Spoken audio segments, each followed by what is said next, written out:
आज आपण बनवणार आहोत एकदम झटपट आणि गरमागरम अंडा बिर्याणी। उकडलेली अंडी मसाल्यामध्ये व्यवस्थित फ्राय करून त्यात लांबसडक बासमती तांदूळ आणि खमंग मसाल्यामध्ये दम दिला की तयार होते आपली चमचमीत अंडा बिर्याणी। नमस्कार मंडळी, कशा आहात? मजेत ना? मजेतच राहा। अगोदर मी गरम पाणी ठेवायला पाणी गरम झालेलं आहे। त्याच्यामध्ये खडा मसाला, लिंबू आणि 1 चमचा मीठ आणि 1 चमचा तूप। आता बासमती तांदूळ स्वच्छ धुवून घेतला आणि 10 मिनिटं पाण्यामध्ये ठेवला। आता आपण गरम पाण्यात टाकू याला आणि जास्त शिजवायचा नाही,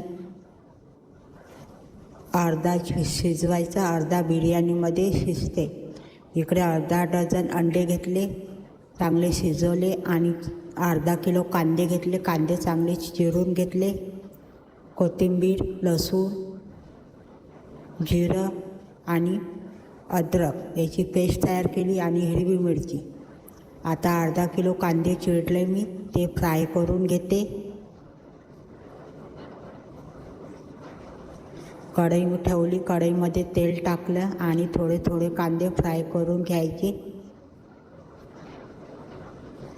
कलर तुमच्या आवडीनुसार ठेवायचा।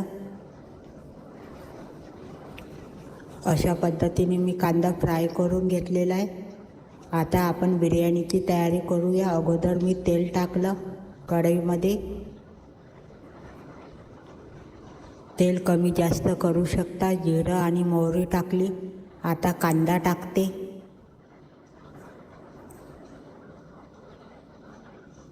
घरावर सुटणार तो सुवास हातात चमचा घेऊन खाण्याचा आनंद काही वेगळाच असतो। पूर्ण रेसिपी पाहण्यासाठी नक्कीच लाईक करा। आता कांदा आपला फ्राय झालेला आहे, त्याच्यामध्ये टमाटर टाकते।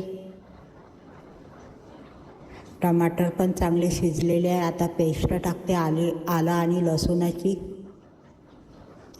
1 चमचा तिखट, अर्धा चमचा हळद आणि 1 चमचा गरम मसाला आणि चिकन बिर्याणी मसाला टाकलेला आहे। मी अंडे टाकले त्याच्यामध्ये। अंडे चांगले फ्राय करून घ्यायचे आणि थोडी कोथिंबीर आणि पुदिना टाकला।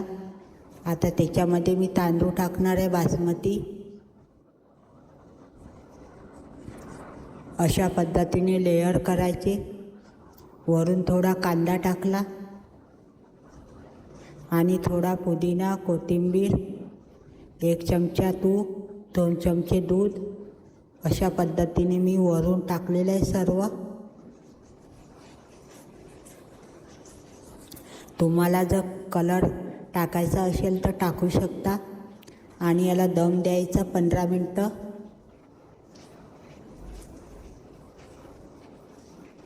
अशा पद्धतीने अंडा बिर्याणी तयार झालेली आहे। बिर्याणी खाण्याची खरी मजा या पद्धतीमुळेच आहे। एकदा मसालेदार अंडा बिर्याणी नक्कीच ट्राय करा। अशा पद्धतीने मी बनवलेली अंडा बिर्याणी कशी वाटली नक्कीच सांगा। भेटू नेक्स्ट व्हिडिओमध्ये। नक्की ट्राय करून बघा।